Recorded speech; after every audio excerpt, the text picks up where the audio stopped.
Segundo livro de Macabeus, capítulo 12. É preciso estar atento. Feito esses acordos, Lisias voltou para junto do rei, e os judeus voltaram para seus trabalhos no campo. Os governadores locais, como Timóteo e Apolônio, filho de Geneu, e também Jerônimo, e Demofonte, como também Nicanor, governador de Chipre, não os deixaram tranquilos nem viver em paz. Além disso, os habitantes de Jope chegaram ao extremo da maldade, sem apresentar a menor intenção hostil. Convidaram os judeus que viviam com eles a entrarem com suas mulheres e filhos em barcos que eles mesmos tinham preparado. Como se tratava de decreto oficial da cidade, e já que os judeus desejavam viver em paz e não tinham nenhuma suspeita, estes aceitaram o convite. Quando, porém, o barco chegou em alto mar, aqueles o afundaram, e eram pelo menos 200 pessoas. Quando soube da crueldade praticada contra os compatriotas, Judas mandou que seus companheiros se preparassem. Depois de invocar a Deus, o justo juiz foi atacar os assassinos de seus irmãos. À noite, incendiou o porto, queimou as barcas, depois de ter passado a fio de espada os que aí haviam refugiado. Como a cidade estava fechada, Judas foi embora, com planos de voltar e eliminar toda a população de Jope. Entretanto, foi informado que os habitantes de Jamânia queriam fazer o mesmo com os judeus que moravam na cidade. Então ele atacou Jâmnia, de surpresa. Também à noite, incendiou o porto e as embarcações, de modo que o clarão do incêndio foi visto até Jerusalém, a 45 quilômetros de distância, ampliando fronteiras. Judas se havia afastado 2 quilômetros daí para enfrentar Timóteo, quando pelo menos 5.000 árabes, com 500 cavaleiros, o atacaram. Aconteceu então uma luta violenta, e os companheiros de Judas, com a ajuda de Deus, ainda que menos numeroso, venceram. Os nômades pediram a paz a Judas e prometeram dar-lhe gado e ajudá-lo em tudo mais. Judas, percebendo que eles seriam realmente úteis em muitas coisas, achou conveniente fazer as pazes com eles. Assim, depois de darem as mãos, eles foram embora para as suas tendas. Judas tomou uma cidade, chamada Caspim, que era protegida por vales, rodeada de muralha e habitada por gente de todas as raças, o que estavam dentro da cidade, confiando na firmeza das muralhas e nos alimentos que tinham de reserva, foram ficando cada vez mais provocadores para com os companheiros de Judas, caçoavam, blasfemavam e diziam palavrões. O pessoal de Judas, porém, depois de invocar o grande soberano do universo, que sem arietes e ou máquinas de guerra, derrubou os muros de Jericó no tempo de Josué. Avançaram como feras contra a muralha. Após tomar a cidade, por vontade de Deus, ficaram indescritível a matança. Um lago vizinho, com mais de 400 metros de largura, parecia cheio de sangue que havia escorrido. Distanciando-se uns 140 quilômetros daí, chegaram a Caraca, onde viviam os judeus chamados Tubianos.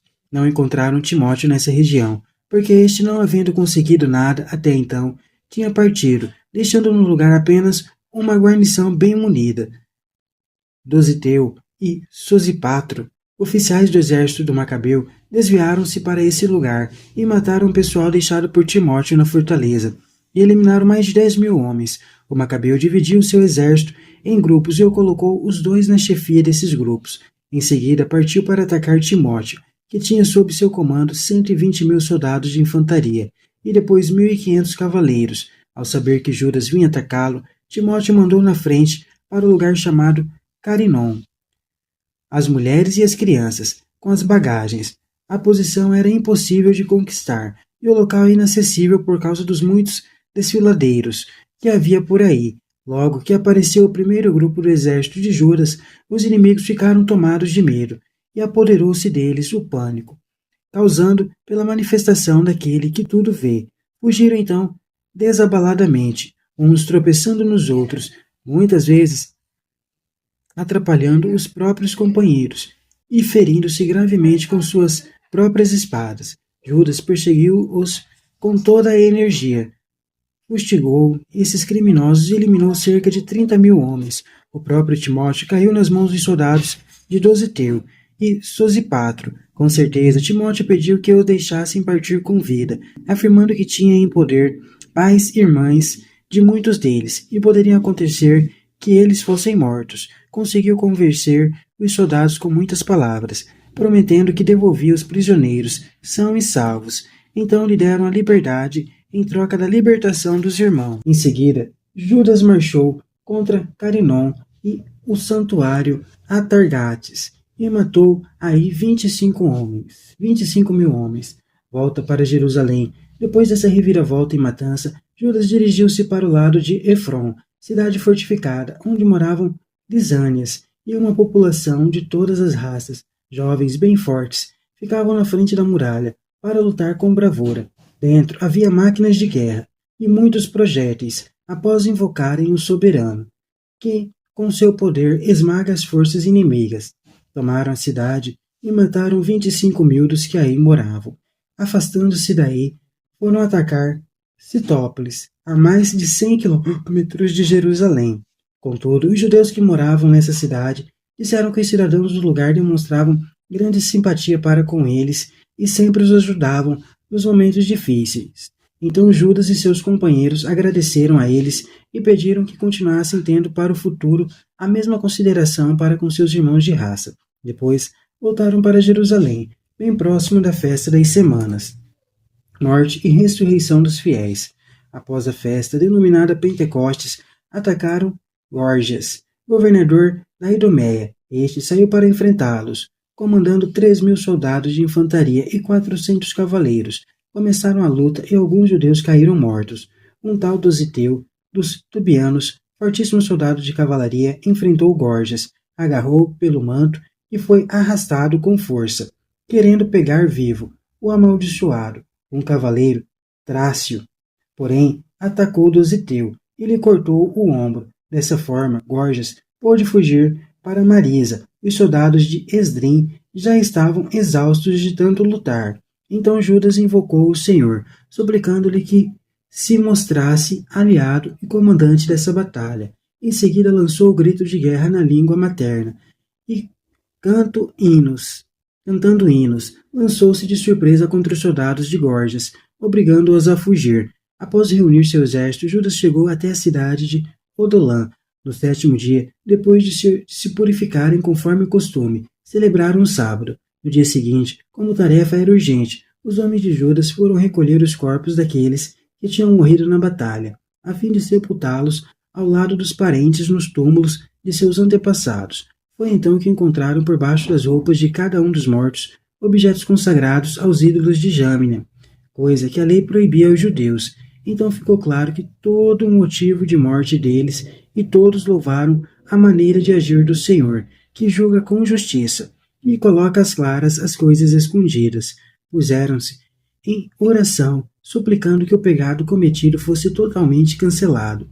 O nobre Judas pediu ao povo para ficar longe do pecado, pois acabava de ver com seus próprios olhos o que tinha acontecido por causa do pecado daqueles que tinham morrido na batalha. Então fizeram uma coleta individual, reuniram 2.000 moedas de prata e mandaram a Jerusalém, a fim de que fossem oferecidas em sacrifício pelo pecado.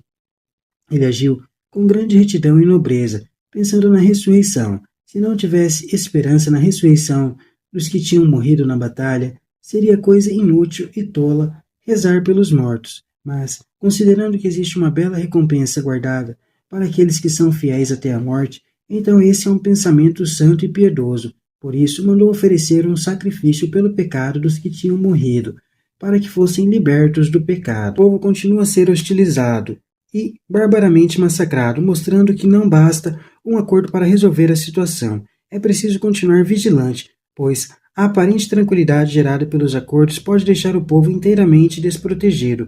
Judas agora se dirige para o leste, ampliando o território. O relato mais completo dessa incursão se encontra lá no versículo 16. Levanta uma questão importante. Até que ponto Deus realmente confirma as ações dos homens, ainda que sejam para o mais justo dos projetos? Nesta expedição contra os santuários pagãos, Judas marcha para o norte, continuando a ampliar as fronteiras. Voltando para Jerusalém, Judas faz grande matança em Efron e poupa os habitantes de Citópolis.